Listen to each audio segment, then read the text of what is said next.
Omicron variant अभी दुनिया के 14 कंट्री में पाया गया है और यहाँ उसका अभ्यास हो रहा है। इंडिया में अभी उसका कोई केस रिपोर्ट नहीं हुआ है। भगवान करे कि ओमिक्रॉन वायरस इंडिया में ना आए, और लेकिन अगर वो आता है तो एक जिम्मेदार सरकार होने के नाते हमारा फ़र्ज़ है कि हम अपनी सारी तैयारियां पूरी कर लें।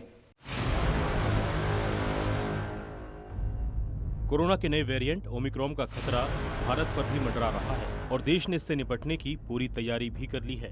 ओमिक्रॉन के खतरे को देखते हुए केंद्र सरकार की तरफ से जारी नई गाइडलाइंस आज से लागू हो गई है। इसके मुताबिक अब 14 दिन की ट्रैवल हिस्ट्री के साथ साथ RT-PCR की नेगेटिव रिपोर्ट भी जरूरी कर दी गई है। राज्यों और केंद्र शासित प्रदेशों को विदेश से आने वाले यात्रियों की कॉन्ट्रैक्ट ट्रेसिंग करने को कहा गया है।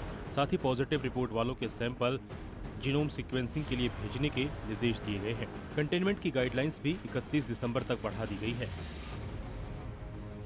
केंद्रीय स्वास्थ्य सचिव ने सभी राज्यों के साथ ओमिक्रॉन पर समीक्षा बैठक की और कहा कि ओमिक्रॉन संक्रमित RT-PCR और रैपिड एंटीजन टेस्ट से नहीं बच पाएगा, इसलिए राज्य टेस्टिंग में तेजी लाएं। वहीं कोरोना के नए वेरिएंट ओमिक्रॉन पर दोपहर 2 बजे लोकसभा में चर्चा होगी। स्वास्थ्य मंत्री मनसुख मंडाविया ने कहा कि कोरोना का ओमिक्रॉन वेरिएंट देश में ना पहुंचे, इसके लिए सरकार हर संभव कोशिश कर रही है।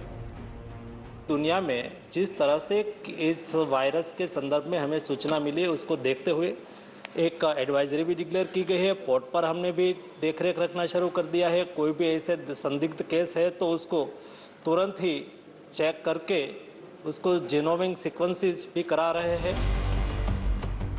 महाराष्ट्र में दक्षिण अफ्रीका या हाई रिस्क वाले देशों से आए लोगों में 6 लोगों में कोरोना की पुष्टि हुई है।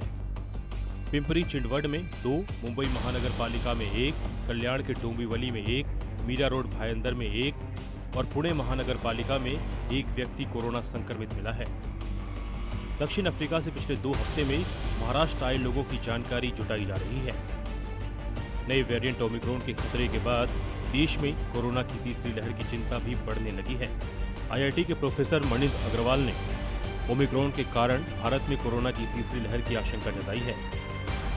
बस ये कहना है कि हमें सावधानी बरतने की आवश्यकता है। अभी बहुत ज़्यादा घबराने की आवश्यकता नहीं है। वैक्सीन अगर नहीं लगवाई है तो अवश्य लगवाएं, क्योंकि वैक्सीन से सबसे बड़ा फ़ायदा ये होता है कि इन्फेक्शन यदि हो भी गया तो बहुत ज़्यादा नहीं होता है। WHO के मुताबिक कोरोना का नया वेरिएंट ओमिक्रॉन दुनिया के 12 से ज्यादा देशों में पांव जमा चुका है।